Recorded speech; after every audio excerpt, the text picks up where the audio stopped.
The National Weather Service in Raleigh has issued a severe thunderstorm warning for southwestern Wayne County, northern Sampson County, Harnett County, Cumberland County, south central Wake County, southwestern Johnston County, northeastern Hope County, until 9 p.m.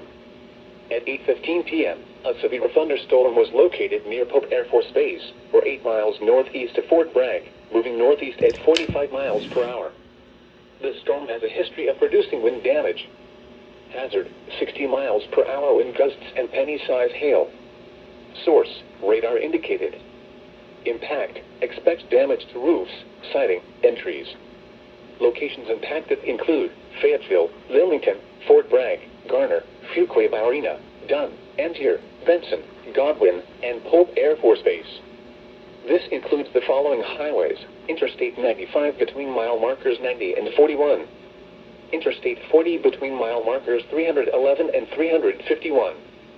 For your protection, move to an interior room on the lowest floor of a building.